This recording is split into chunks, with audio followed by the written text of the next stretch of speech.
आज तक की इस हरियाणा पंचायत में आप सभी का स्वागत है। आज के पहले सेशन के लिए मैं आमंत्रित करना चाहता हूं मंच पर हरियाणा के मुख्यमंत्री नायब सिंह सैनी साहब का। एक बड़ी चुनौती है इनकी, क्योंकि मार्च ही में एक तरीके से इनको बैटिंग करने के लिए भेजा गया। पिच बेहद खतरनाक है, बाउंसर्स भी आ रहे हैं, यॉर्कर्स भी आ रहे हैं। क्या सैनी साहब बीजेपी की टीम को जिता पाएंगे, इस पर चर्चा करेंगे। बहुत बहुत स्वागत हरियाणा के मुख्यमंत्री नायब सैनी का। सैनी साहब, मार्च में आपको मुख्यमंत्री के तौर पर बैटिंग करने को भेजा गया। उसके कुछ हफ्तों बाद लोकसभा का चुनाव हो गया, जहां पे आपकी टीम का प्रदर्शन बहुत अच्छा नहीं था। अब 10 साल की एंटी इनकम्बेंसी और आपके लिए बहुत बड़ी चुनौती कि अपनी टीम को जिताना है। क्या आपको लग रहा है कि उम्मीद है कि बीजेपी की नैया पार निकल सकती है हरियाणा में, या आपको लगता है कि कश्ती इस बार डूब रही है? नहीं, देखिए राहुल जी, पिछले 10 वर्षों में बिना भेदभाव के जो काम हुए हैं हरियाणा में, ऐसा नहीं है। देखिए, कुछ काम ऐसे होते हैं, पर्सनल किसी का काम हो गया। मैं भी इस बात को बोलता हूँ कई बार, जब मेरे पास लोग आते हैं, मेरे पास अगर 100 लोग आए, 100 में से मैंने 50 लोगों के काम हुए, 50 पेंडिंग रह गए हैं। मैंने कहा कल होंगे। मैं 100 के 100 तो मैं एकदम पूरे नहीं कर सकता, उसको कोई भी नहीं कर सकता। और इस बात को लोग भी जानते हैं, लोग भी समझते हैं। आज हुआ, कुछ के कल हो जाएंगे, नेक्स्ट डे हो जाएंगे। हमारी जो मंशा है, हमारी जो सोच है, जो भी व्यक्ति अपने काम के लिए आता है उस व्यक्ति का काम पूरा हो, उसके लिए हम डट करके प्रयास करते हैं।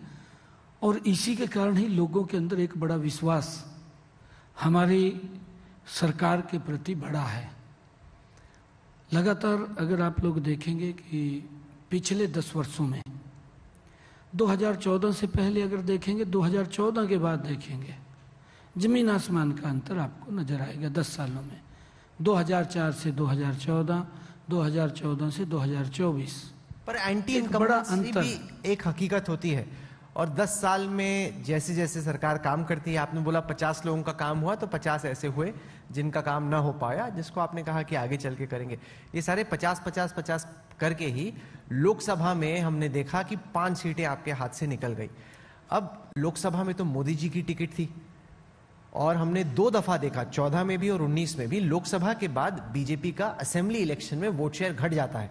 अगर वही ट्रेंड रहा तो सर आपके लिए बड़ी मुश्किल पिच है ये। नहीं, देखिए राहुल जी, ये ऐसा विषय नहीं है कि 50-50 हर बार आ रहे हैं।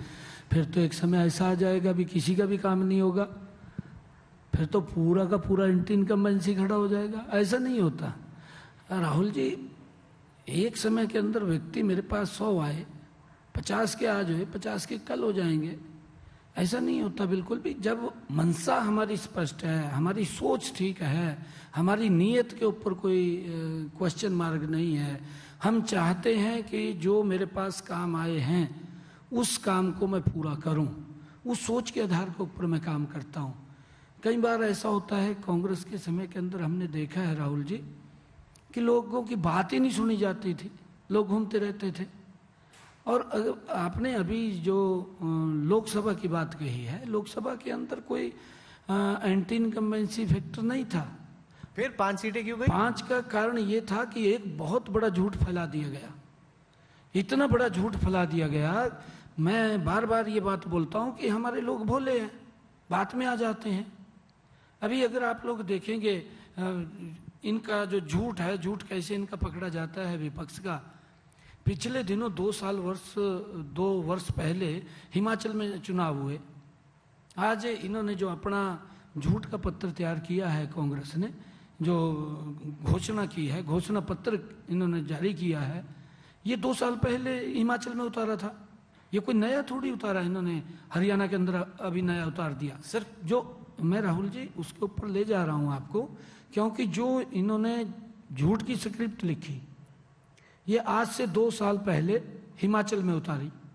हिमाचल में वह देखिए कि हम हर वर्ष 1 साल के अंदर 1 लाख युवाओं को नौकरी देंगे। दूसरा इन्होंने कहा हिमाचल के अंदर हम महिलाओं को 1500 रुपये पर मंथ देंगे। तीसरा इन्होंने कहा हम 300 यूनिट फ्री देंगे, मुफ्त देंगे। अरे 2 साल सरकार को हो गए हैं और मिले हो ना मिले हो, लेकिन सरकार तो बन गई। उन्होंने आपकी सरकार की विकेट तोड़ दी और खुद अपने आप को स्थापित कर दिया। राहुल जी, ये बिल्कुल आपकी सही बात है। इस बात को देश को भी समझना होगा, प्रदेश के लोगों को भी समझना होगा। हमारे हरियाणा के अंदर एक कहावत है, और वो कहावत है, लोग जो कहावत बोलते हैं हमारे बुजुर्गों की, ये तंत्र निकाल करके कोई ना कोई वाक्य आता है, और वो वाक्य है कि काठ की हांडी है, एक बार चढ़ेगी, बार बार नहीं चढ़ेगी। एक बार तो उनका झूठ फैलेगा, और झूठ फैल करके वो कहीं ना कहीं उसका नुकसान होगा, बार बार नहीं होगा। अब आप देखना राहुल जी, एक बार इन्होंने बोल दिया, इनकी मंशा क्या स्पष्ट हुई कि अगर तीसरी बार मोदी की सरकार बनती है तो ये संविधान को खत्म करेंगे, ये आरक्षण को खत्म करेंगे। और मंशा क्या स्पष्ट हुई है? मंशा ये हुई कि राहुल गांधी अमेरिका में जाकर के बोलता है कि अगर हमारी सरकार आ गई है तो हम आरक्षण को खत्म कर देंगे। एकदम स्पष्ट है। तो नहीं बोला उसने, उसने कहा, उन्होंने कहा कि जब भारत का समाज फेयर और जस्ट हो जाएगा, कि सबको बराबर से हक मिलेगा, उस टाइम पे हम इसके बारे में सोचेंगे। लेकिन ये थोड़ी कि आप तो, आपने बोला कांग्रेस ने झूठ बोला, अब आप भी वैसे वाला गेम कर रहे हैं। राहुल जी ऐसा नहीं है, आप उसकी बाइट्स निकाल करके देख लीजिए। उन्होंने सुनी, उन्होंने बोला कि when India becomes a fair and equitable society, उस वक्त पे हम सोचेंगे। जवाहरलाल नेहरू ने पत्र लिखा मुख्यमंत्रियों को भी आरक्षण खत्म होना चाहिए। ये भी झूठ है क्या? वो तो संघ के बहुत सारे जो सरसंघ चालक नहीं, वो भी खिलाफ थे। झूठ है क्या? नहीं, वो सही बात है, मैं बोल रहा हूँ कि संघ भी तो खिलाफ ही रहा शुरुआत में। इंदिरा गांधी ने आरक्षण खत्म करने की वकालत की, राजीव गांधी की आधे घंटे की 1.5 घंटे की बाइट्स लोकसभा के अंदर पड़ी है आरक्षण को लेकर के। आरक्षण खत्म होना चाहिए। आज तक कांग्रेस ने कभी भी डॉक्टर भीमराव अंबेडकर जी का सम्मान नहीं किया।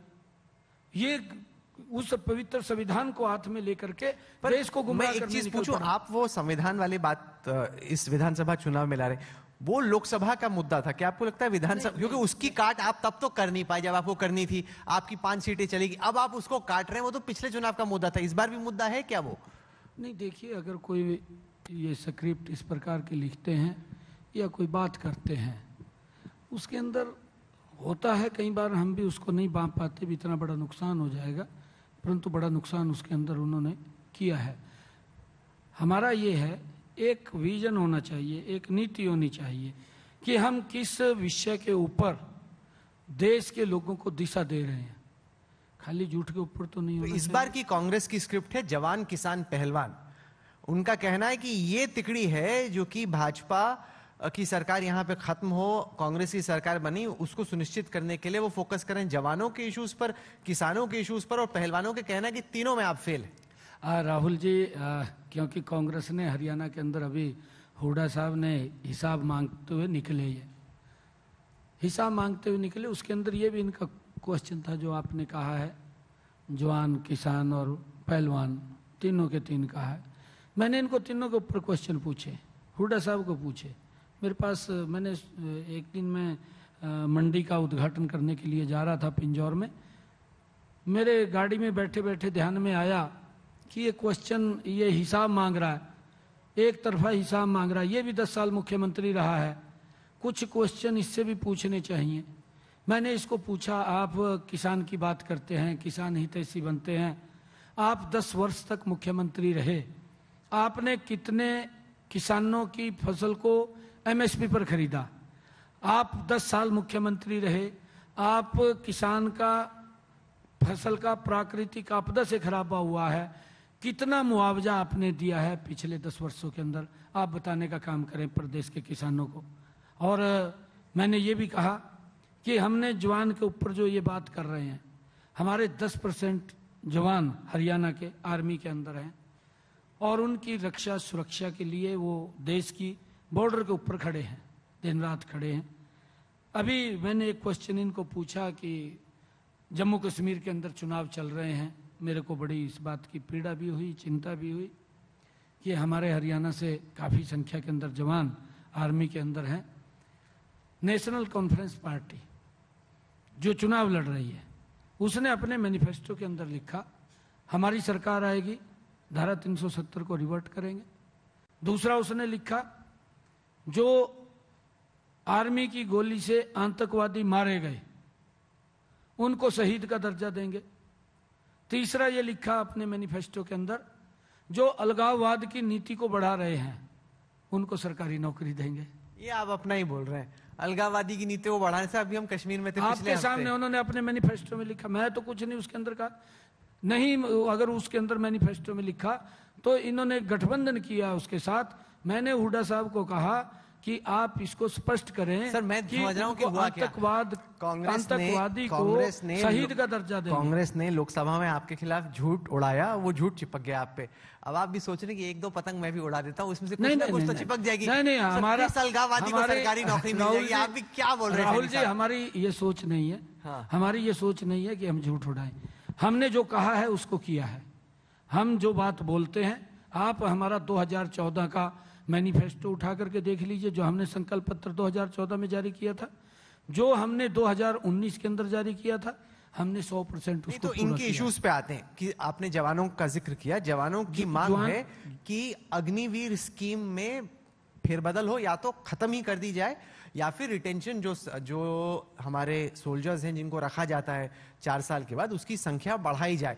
वो कह रहे हैं पहले ये तो करो। आप बोल रहे हो 370 आएगा। हरियाणा के जवान को ये कि भाई मेरी जब अग्निवीर की स्कीम खत्म होगी मेरे पास नौकरी है कि नहीं, उसका जवाब दीजिए ना आपसे। देखिए राहुल जी, हमने इसके लिए स्पष्ट रूप से कहा है। हमने अपने कैबिनेट के अंदर भी उसको पास किया है। पास करके हमने अग्निवीर के लिए जो योजना बनाई है कि जो अग्निवीर 4 वर्ष के बाद वापिस आएगा, कुछ तो वहीं रह जाएंगे, वहीं सेलेक्ट हो जाएंगे, परंतु जो वापिस आएगा, हमने चाहे सी ग्रुप है चाहे डी ग्रुप है, हरियाणा सरकार की हर नौकरी के अंदर हमने 10% का उनका आरक्षण किया है कि कोई भी अग्निवीर अगर हरियाणा के अंदर आएगा वो फ्री नहीं रहेगा। उसको नौकरी के ऊपर हरियाणा सरकार की रखना ये हमारी सरकार की जिम्मेवारी है। प्राथमिकता के आधार के ऊपर हम उसको नौकरी पे रखेंगे। और अगर कोई अग्निवीर अपना बिजनेस करना चाहता है, अपना काम करना चाहता है, उसके लिए भी हमने ये योजना की है कि उसको 5 लाख रुपया बिना ब्याज के उपलब्ध कराएंगे। आप चूंकि हरियाणा से आते हैं, कितने सारे फौजी हरियाणा से आते हैं, क्या आपको लगता है कि अग्निवीर स्कीम में फेरबदल करने की जरूरत है? लोकसभा चुनाव से पहले आपके कई मंत्रियों ने कहा कि हम स्कीम को मॉडिफाई करने के बारे में सोच रहे हैं, उसके बाद कोई जिक्र हुआ नहीं इसका। मुख्यमंत्री के तौर पे क्या आपकी केंद्र से ये राय होगी कि इस स्कीम में थोड़ा जो 25% अभी रिटेंशन होती, कम से कम 50 तो होनी चाहिए? नहीं, देखिए राहुल जी, जब समय आएगा उस समय के अनुसार जैसे जैसे आवश्यकता पड़ेगी उस आवश्यकता के अनुसार ही उसको फेरबदल भी होते हैं, उसके अंदर एडिशन भी होते हैं, उसके अंदर माइनस भी होते हैं। नहीं, कुछ एडिशन करने की जरूरत है कि नहीं? अभी समय के अनुसार मैं अभी योजना आई है, उस योजना के तहत अभी अग्निवीर हमारे पास जब आएगा हम उसको हरियाणा के अंदर रखेंगे। अगर उसकी तब आवश्यकता पड़ेगी, उसके अंदर कोई मॉडिफाई करना है, उसके एडिशन करना है, उसको माइनस करना है, करेंगे ना। उसमें दिक्कत क्या है? उसमें कोई दिक्कत नहीं है, परंतु समय आएगा तब। मैं देख रहा हूं कि ये काफी बच के बैटिंग करते हैं, कुछ गड़बड़ ना हो जाए, कुछ ऐसा ना बोल दिया जाए जिसमें दिक्कत हो जाए, लेकिन आप काफी संभल के सुलझ के बैटिंग करने की कोशिश करते हैं। ठीक है। नहीं, दूसरा मुद्दा है सर पहलवानों का। वो कह रहे हैं कि जब ब्रजभूषण शरण और उनके इर्द गिर्द जो लोग थे उनके खिलाफ आरोप लगाए गए, जब हरियाणा की बेटियां ये कह रही थी कि हमें इंसाफ दो, तब आप और आपकी सरकार और आपकी पार्टी ने कुछ किया नहीं। राहुल जी, विनेश हमारी बेटी है हरियाणा की। जब ओलंपिक्स में हरियाणा की बेटी की कांग्रेस की बेटी है? आपके नेता तो कांग्रेस की बेटी बोलते हैं। नहीं, हम आज भी उसको अपनी बेटी मानते हैं। मैं आपको बताऊंगा राहुल जी, जब वो ओलंपिक्स में खेल रही थी और वजन ज़्यादा के कारण उसको बाहर किया गया, मेरा तुरंत ट्वीट आया, रात को ही ट्वीट कर दिया मैंने कहा कि विनेश हमारी बेटी है, हम उसके मॉडल को कम नहीं होने देंगे, हम उसके साथ खड़े हैं, उसको पूरा सम्मान हम देंगे। मैंने रात को ही ट्वीट किया। तो क्या सम्मान दिया? मैं तो उसका साक्षात्कार पढ़ रहा था, उन्होंने बोला, आपने देखा होगा, वो विनेश ने बयान दिया कि मुझे कहा गया कि ओलंपिक चैंपियन जितनी राशि जितना सम्मान मुझे दिया जाएगा, लेकिन आखिर मिला नहीं। वो तो कह रही है आपने कुछ दिया नहीं। अरे अभी वो जब आए हैं आपके सामने है, कांग्रेस ने इन खिलाड़ियों के कंधे के ऊपर बंदूक रख करके, विनेश के कंधे के ऊपर बंदूक रख करके उसको यूज कर लिया।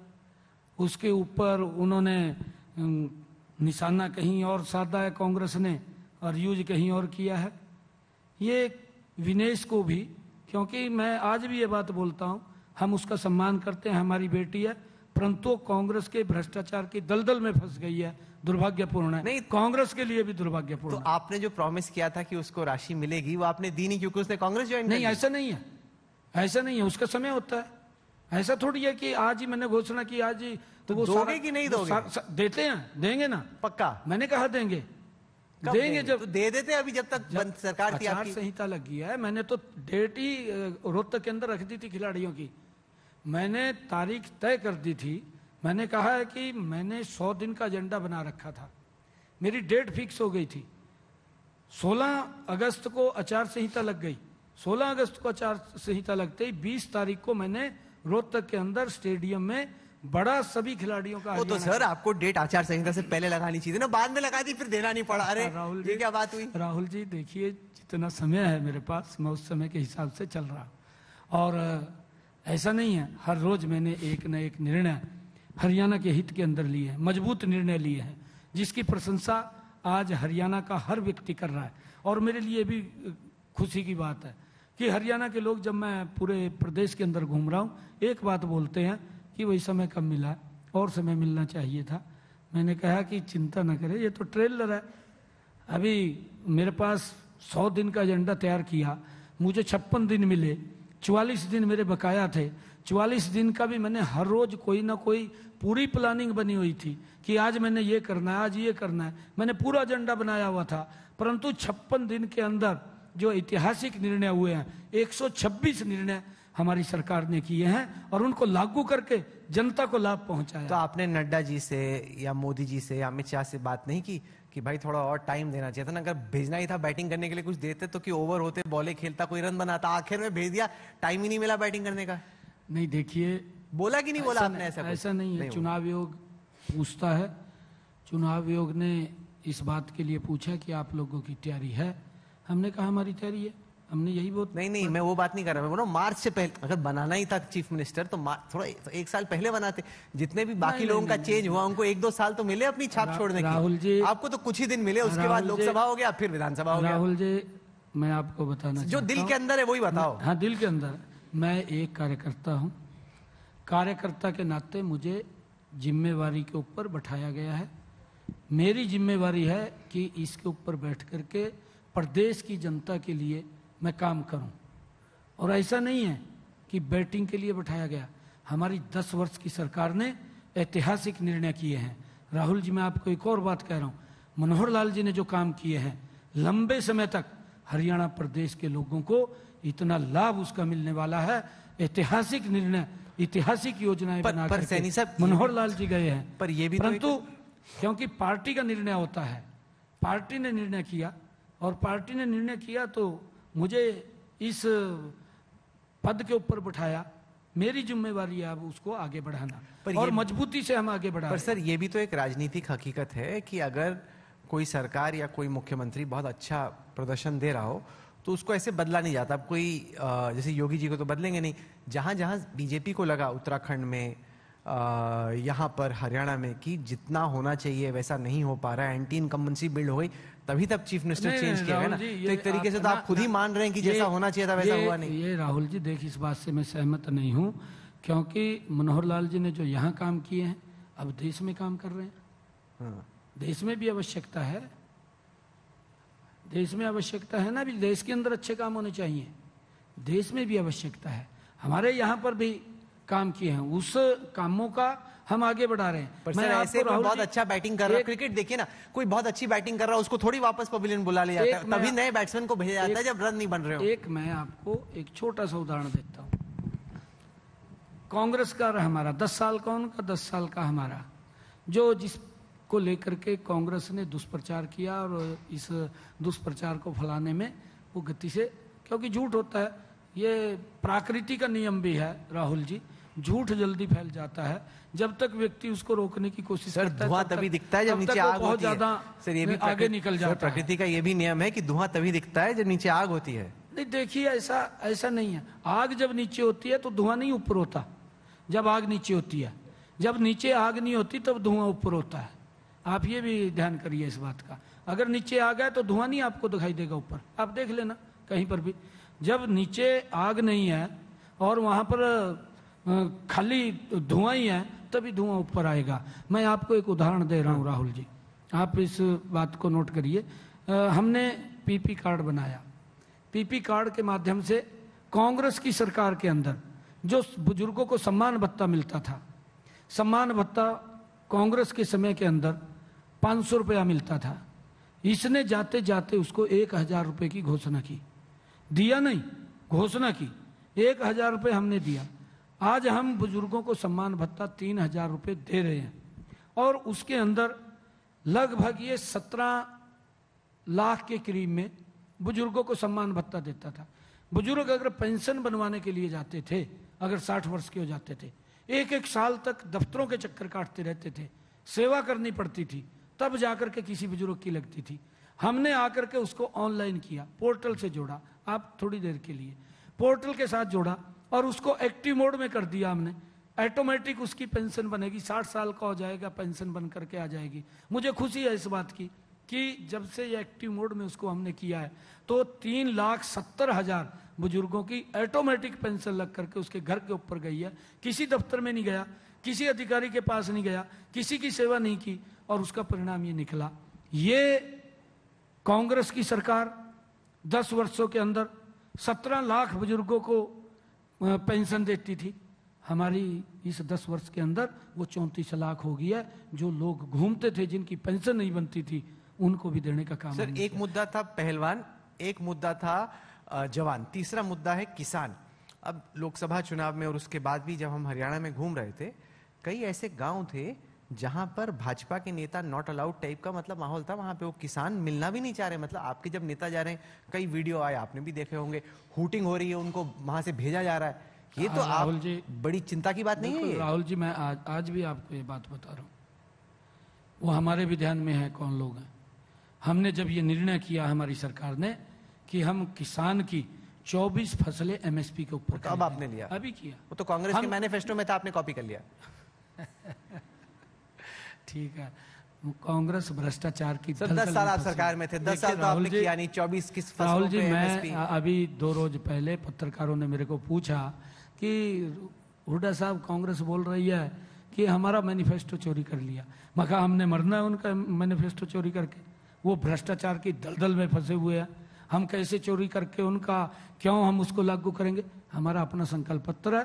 संकल्प पत्र हमने लोगों की, हरियाणा की 2,80,00,000 लोगों की भावनाओं को हमने उसके अंदर समाहित किया है और उसको धरातल के ऊपर उतारना वो हमारी जिम्मेवारी है। संकल्प पत्र हमारे लिए खाली संकल्प पत्र नहीं है, वो एक भगवान का रूप है और भगवान मेरे हरियाणा की जनता है और उसको पूरा करना ये हमारी जिम्मेवारी है। पर आपने जवाब नहीं दिया सर, आपके 10 साल थे, मैं आपको 24 फसलों पर अगर एमएसपी देनी थी जब सरकार चल रही थी आचार संहिता से पहले, तभी कर देते ना आप। देखिए, 14 फसलें हम आचार संहिता से पहले खरीद रहे थे।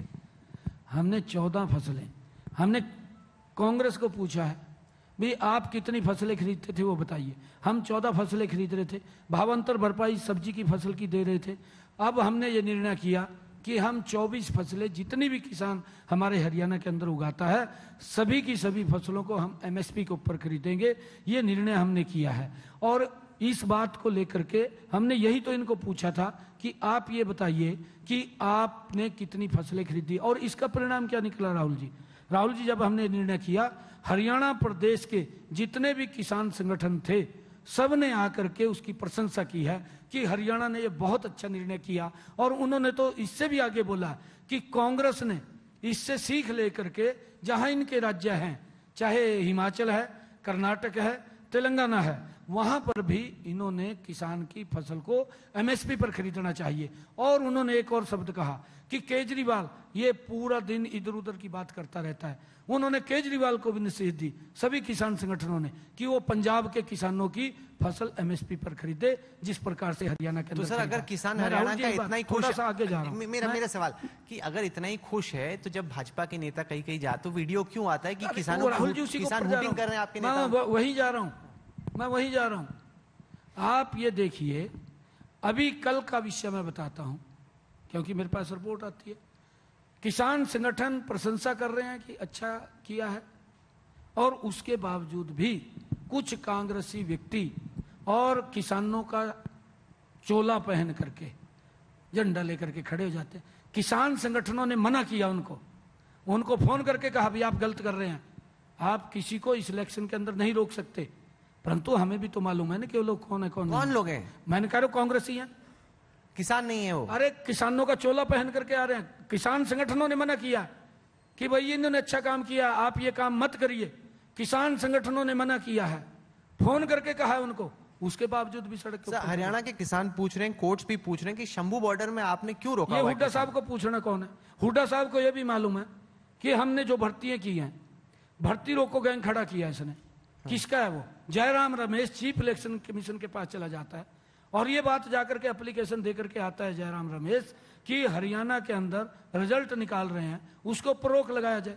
ये युवाओं के विरोधी हैं, ये किसी भी युवा को ये देखना नहीं चाहते, ये पर्ची खर्ची के आधार के ऊपर नौकरी देना चाहते हैं। अभी जो ये झूठ का पुलिंदा लेकर के आए हैं, इनके विधायक की एक प्रतिक्रिया आई। क्या प्रतिक्रिया आई?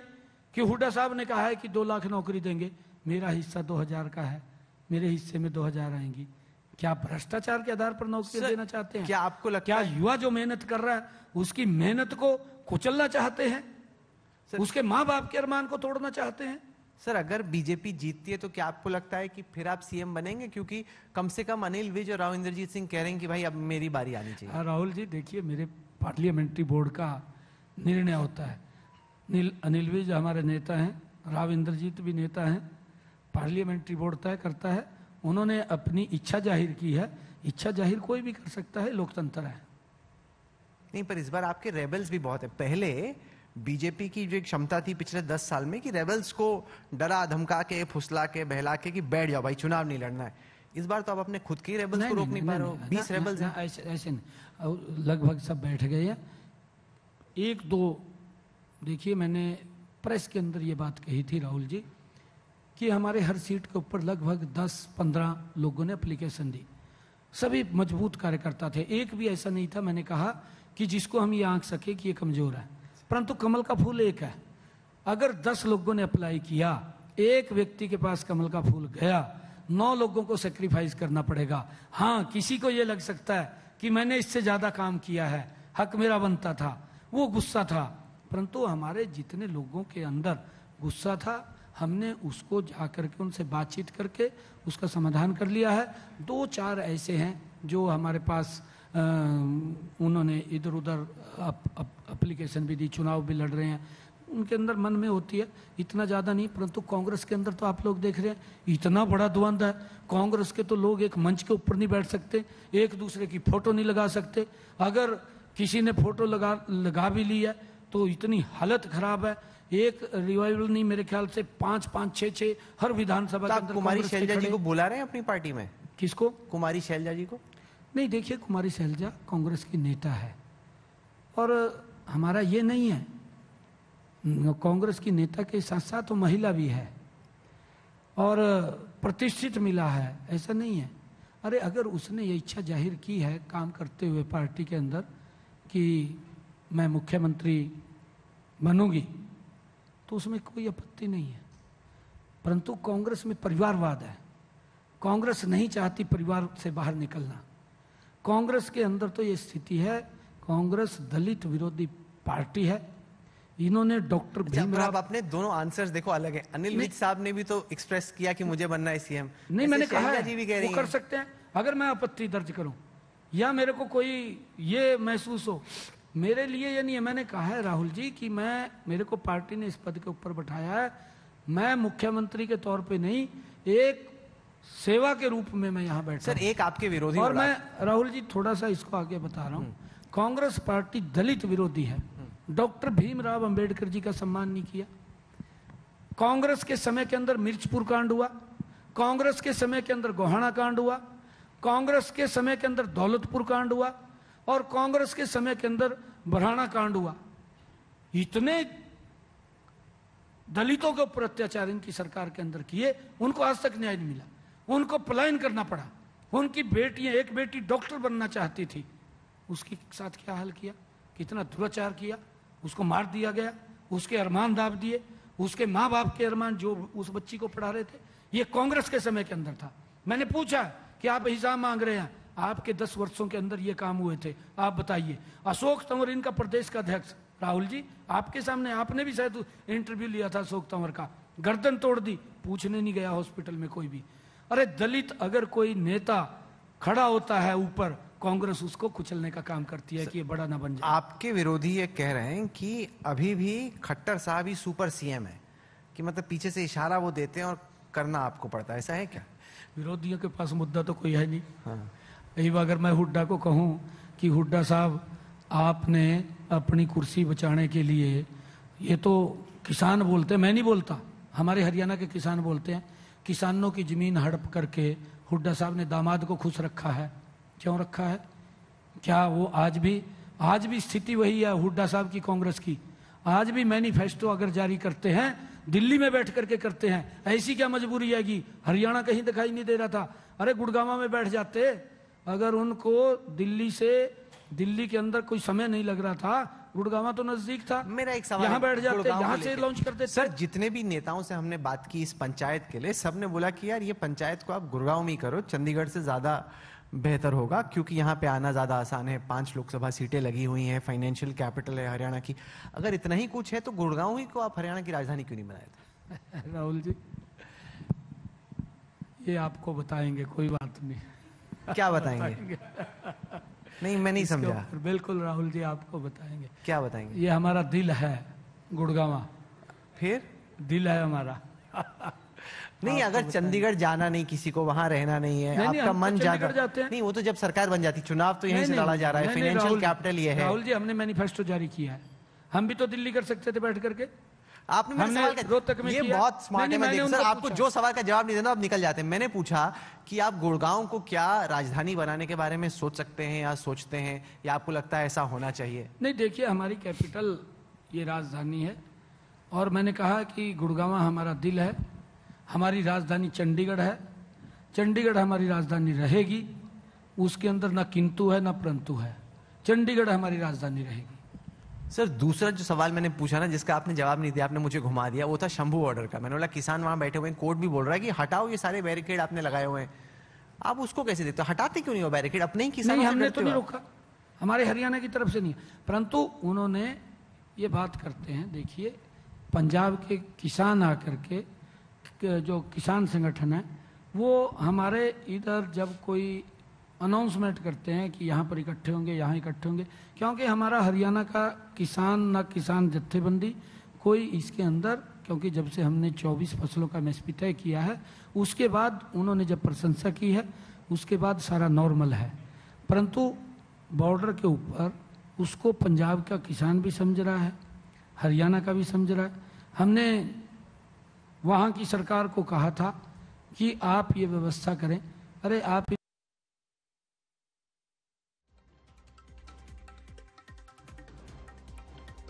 करके दे दी, पंजाब का है, दोनों के दो बराबर है। हमारे लिए सम्मानित पंजाब का किसान है, हमारे लिए सम्मानित हरियाणा का किसान है, परंतु हमारे किसान को दिक्कत ये आ रही है कि उसको पानी नहीं मिल रहा।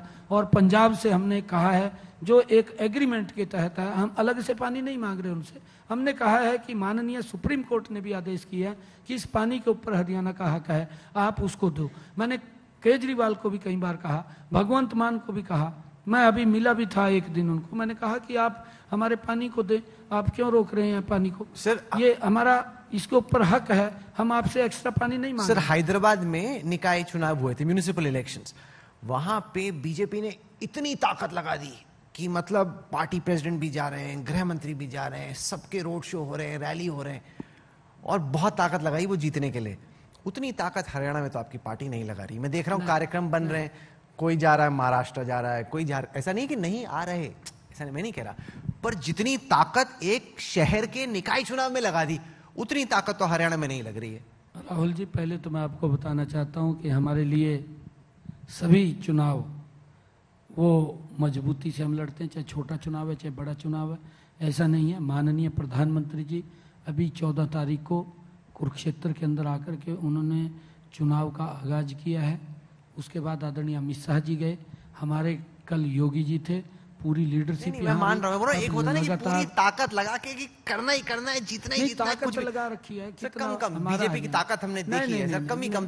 अगर पहलवानी हो ना कि मतलब लड़ तो रहे हैं दाव, लेकिन जिस एफर्ट से लड़ना चाहिए ना ओलंपिक चैंपियन, उतना एफर्ट नहीं हो रहा सर। राहुल जी पूरी ताकत लगी हुई है, पूरा सिस्टम लगा हुआ है और मजबूती से चुनाव लड़ रहे हैं। आपको मैं बताना चाहता हूं, भारतीय जनता पार्टी हरियाणा के लोगों ने तय कर दिया है, तीसरी बार हम बहुत बड़े मार्जिन के साथ सरकार बना रहे हैं, बड़े मैंडेट के साथ बना रहे हैं, एक तरफा सरकार बन रही है। चलिए, राजनीति का ओलंपिक गोल्ड मेडल किसको मिलता है? ये एक ऐसा मुकाबला है जहाँ 100 ग्राम ओवरवेट होने से ऐसा नहीं होगा कि आपको रोक दिया जाएगा दाव लड़ने से, और यहाँ पे जो जूरी है वो जनता है।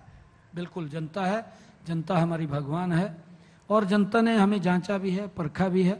जांच परख करके मेरे पास लोग आते हैं मिलने के लिए, आप यकीन नहीं मानेंगे राहुल जी, जब मेरे पास लोग आते थे मैं मिलता था, मेरे को ये बात बोलते थे, कहा जी हम आपके पास काम के लिए नहीं आए। मैं कहा फिर क्या? वो कहने लगे, कहा तीसरी बार आपकी सरकार लेके आएंगे, हम ये बताने के लिए आए। चलिए, ये इतना स्नेह, इतना प्यार हरियाणा के लोगों का। आज हर व्यक्ति के जबान के ऊपर एक ही बात है कि भारतीय जनता पार्टी की तीसरी बार सरकार हरियाणा में आ रही है और एंटी इनकम्बेंसी कांग्रेस के अंदर है, बीजेपी में नहीं है, बीजेपी की सरकार में नहीं है, कांग्रेस के अंदर एंटी इनकम्बेंसी है। चलिए, आपने अपने दावपेच रखे जनता के सामने, अब उन्हीं को तय करने देते हैं कि हरियाणा का चैंपियन किसको बनाना है। आपने हमें वक्त दिया। नायब सिंह सैनी साहब, बहुत बहुत शुक्रिया आपका। Thank you, thank you.